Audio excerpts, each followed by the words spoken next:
reflect on the outputs of the different groups. Now is the time to reconcile the cross-cutting concerns in the four sectors that converges towards higher education. Hindi pa po yung counted sa 20 minutes. So once again, good morning.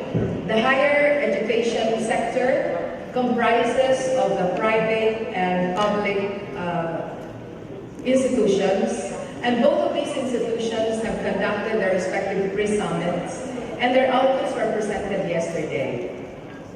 And this output had been prepared by our Secretariat from the National Economic Development Authority. And let me just run you through the following.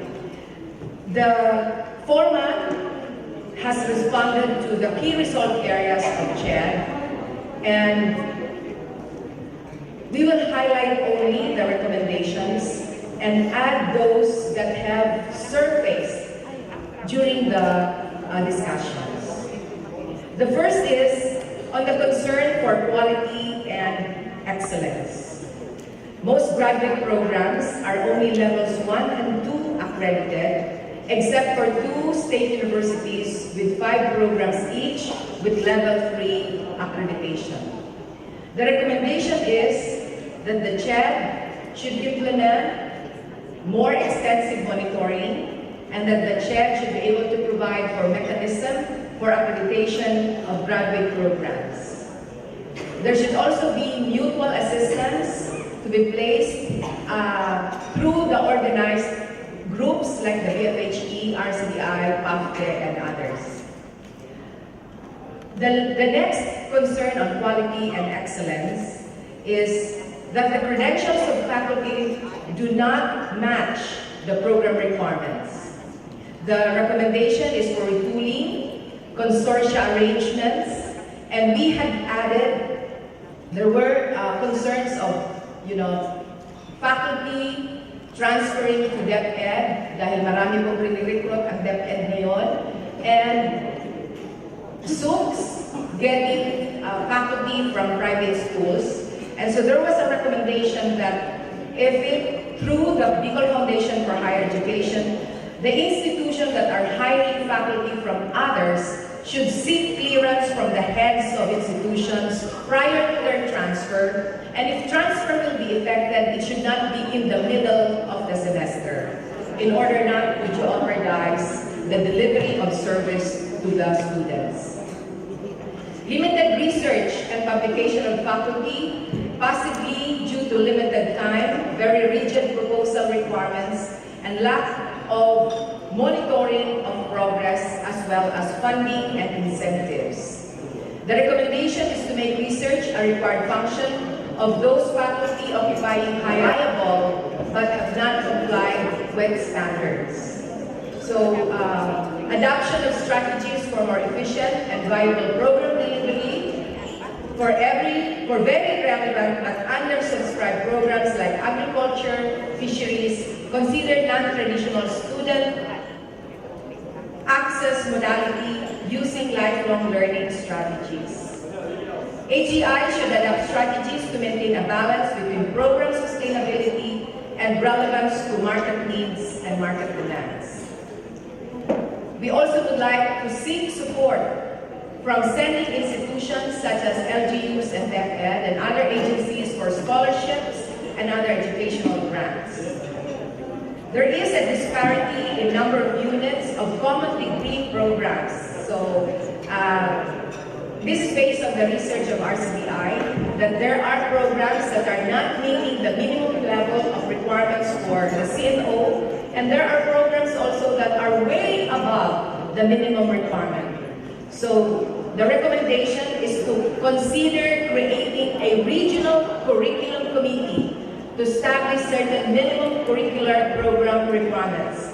And this could be done through the organized groups like RCNDI, COE. So, ibig sabihin po nito, on top of the monitoring of CHED, if it's possible that we, through the organized groups, could come up with self-governing mechanism through committees. Ang kagandahan po nito ay, on top of the generic throughout the country, if we have this regional curriculum committee, then we could infuse into the curriculum, in addition to the minimum requirements, subjects that are only true to us Bicolanos, highlighting regional needs and nuances. The graduate school program's delivery is still predominantly traditional. So data show that we have not utilized the advancement in technology for greater access of our students. So the recommendation is to explore non-traditional alternative schemes for instructional delivery. The lack of course offerings at the advanced level of the government priority trust necessary for wealth creation and poverty alleviation, as well as subjects for curriculum revision to respond to ASEAN 2015.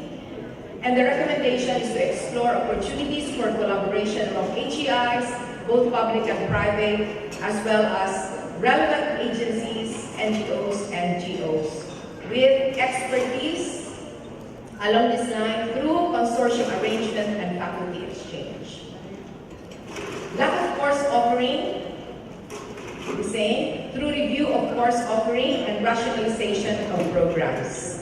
In terms of access and equity, too stringent admission requirements, non-observance of legal mandates, like addressing the needs of, tamang-tama ito sa akin, yung mga isa lang po ang paa at may mga kabyadian, more friendly physical infrastructures, and more open admission with rationalized retention policy. Inability of some qualified students to pursue graduate studies or complete their degrees due to financial constraints. Sinabi na po ito, the recommendation, and we shall support, including outside of JED, support for scholarship and subsidies and loans. Leadership development programs for private schools. And our strong recommendation, backed up by resolution, is to seek for funds for training of private school executives and faculty members through scholarship or direct grant from the Higher Education Development Fund, just like what they are doing for SUCs under the Executive Development Program for presidents, vice presidents, deans, and directors. Respect labor code in transferring of faculty to public schools, like SUCs from private to SUCs, or from private to DepEd, from SUC to DepEd, etc. Addressing the skills and job mismatch. So the recommendation, I have covered that earlier, and in addition to that, to get updates on curriculum and other skills needed in the industry through collaboration with industry partners, just like Clarine yesterday, drumbeating on the parameters for competitiveness, where the HEI is part, the performance of HEI in research and generation of patent is one of the indicators for the total performance of the country in terms of its competitiveness in the ranking among nations. We also talked about,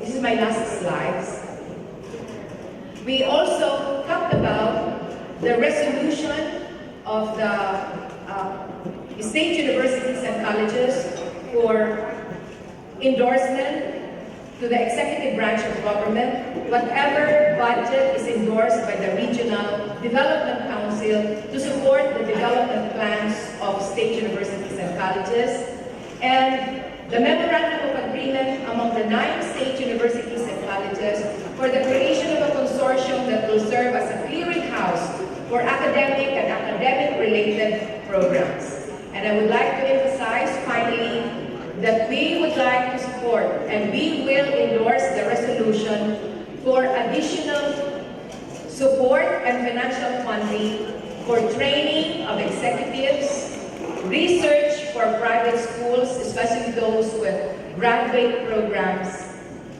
and scholarship for faculty members. At meron akong funding ang CHED for those who would like to seek assistance for accreditation. Hindi ko lang po alam kung ito ay available din po sa private schools. Kaya isasama lang din po natin ito sa recommendation in order to increase the number of programs in the private school, kasi po ang accreditation can stand by itself as an indicator of quality, given that one accreditation covers the 10 areas for the delivery of service of higher education. So, Director Bernal, nakikinig ka po. More funding, support for accreditation, research, training of executives and faculty members, especially for the private schools. FF?